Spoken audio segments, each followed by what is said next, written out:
Tollywood top hero Akkineni Nagarjuna సినిమాలతో పాటు వ్యాపారాల్లో కూడా సక్సెస్‌ఫుల్‌గా రాణిస్తూ ఉంటారు.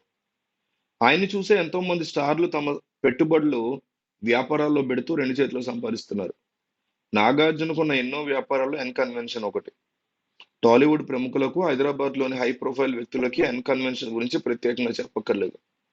ఎన్నో ఈవెంట్లు, బర్త్‌డే పార్టీలు ఈ సెంటర్ వేదికగా నిలిచింది. అలాంటి ఈ ఫంక్షన్ హాల్‌ని ప్రభుత్వ అధికారులు కూల్చేయడం మీద ప్రస్తుతం చర్చ నడుస్తోంది. తమ్మిడికుంట ప్రాంతంలోని ఒక చెరువుని ఆక్రమించిన ఎన్ కన్వెన్షన్‌ని నాగార్జున నిర్మించారని ఎప్పటినుంచో అభియోగాలున్నాయి. కొందరు ఈ అంశం మీద కోర్టును కూడా ఆశ్రయించగా కొన్ని కేసులు ఇప్పటికీ నడుస్తూ ఉన్నాయి. నాగార్జున ఎన్ కన్వెన్షన్ సెంటర్ మీద కేసీఆర్ సీఎంగా ఉన్నప్పుడు విపరీతంగా ఫిర్యాదులందాయి. ఎన్నోసార్లు జీహెచ్ఎంసీ, హెచ్‌డీఎంఏ సహా ఇతర ప్రభుత్వ విభాగాలు ఎన్ కన్వెన్షన్‌ను కూల్చేయాలని నిర్ణయం తీసుకున్నాయి. అయితే బీఆర్ఎస్ నేతలు, ప్రభుత్వ పెద్దల వద్ద పలుకుబడిని ఉపయోగించిన నాగార్జున పలుసార్లు కూల్చివేతలను అడ్డుకున్నట్లుగా ఫిలిం నగర్‌లో ఇప్పటికీ గుసగుసలు వినిపిస్తూనే ఉంటాయి. తెలంగాణ ఎన్నికల్లో బీఆర్ఎస్ ఓడిపోయి రేవంత్ రెడ్డి సారథ్యంలో కాంగ్రెస్ అధికారంలోకి వచ్చింది. ఆక్రమణలు తొలగించి కబ్జాదారులు భరతం పడతామని, ప్రభుత్వ ఆస్తులను రక్షిస్తామని ఆ పార్టీ ఎన్నికల్లో హామీ ఇచ్చింది. దీనిలో భాగంగా హైడ్రాని ఏర్పాటు చేసిన రేవంత్ రెడ్డి ఫుల్ పవర్స్ ఇవ్వడంతో బడాబాబులకు నిద్ర లేకుండా చేస్తోంది ఈ విభాగం. ఎన్ కన్వెన్షన్ అక్రమంగా నిర్మించారని, దాన్ని కూల్చివేయాల్సిందిగా కొద్ది రోజుల క్రితం మంత్రి కోమటిరెడ్డి వెంకటరెడ్డి ఆయనకు ఫిర్యాదు అందిందని చెప్తున్నారు.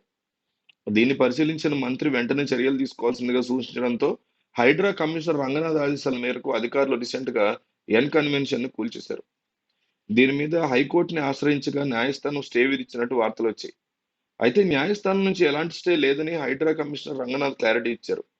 చెరువులోని ఎఫ్‌టీఎల్‌లో ఎకరా 12 గుంటలు, బఫర్ జోన్‌లో 2 ఎకరాల 18 గుంటలు నిర్మించారని రంగనాథ్ వెల్లడించారు. ఎన్ కన్వెన్షన్‌కి జీహెచ్ఎంసీ అనుమతులు లేవని బీఆర్ఎస్ కింద దరఖాస్తు చేసుకున్నప్పటికీ అధికారులు అనుమతులు ఇవ్వలేదని గుర్తు చేశారు. ఎంత జరిగినా సినీ పరిశ్రమ నుంచి నాగార్జునకు మద్దతుగా ఇంకా ఎవరు ఎలాంటి వ్యాఖ్యలు చేయలేదు. ప్రభుత్వంతో లేనిపోని తలనొప్పి మనకెందుకని వాళ్ళు వెనకడుగేసి ఉండొచ్చు. ఈ నేపథ్యంలో మరో అగ్రనటుడు టీడీపీ ఎమ్మెల్యే నందమూరి బాలకృష్ణ పాత వీడియో ఒకటి వైరల్ అవుతోంది. అందులో ఒక ఆసుపత్రి నుంచి బయటకు వస్తున్న బాలయ్య సీరియస్‌గా మాట్లాడారు.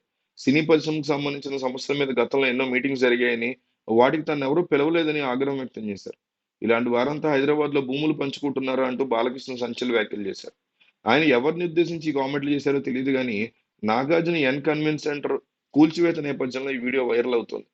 చంద్రబాబు నాయుడు కూడా ఈ అంశం మీద ఎప్పటినుంచో పోరాటం చేస్తున్నారని, తన శిష్యుడైనటువంటి రేవంత్ తెలంగాణ సీఎంగా ఈ రకమైనటువంటి కూల్చివేతలు చేయడం పట్ల ఆయన హర్షం వ్యక్తం చేశారని, కేవలం ఇట్లా సెలబ్రిటీస్‌తో పాటు మీలాంటి నాలాంటి సామాన్యులకు సంబంధించినటువంటిగా అనేక రకాల భూములు కబ్జా అయ్యాయనేటువంటి ఆరోపణలు కేసీఆర్ ప్రభుత్వ హయాంలో అనేకం వచ్చాయి. వాటిల్ని కూడా సరిచేస్తారని చంద్రబాబు నాయుడు ఆశాభావం వ్యక్తం చేసినట్టు తెలిసింది.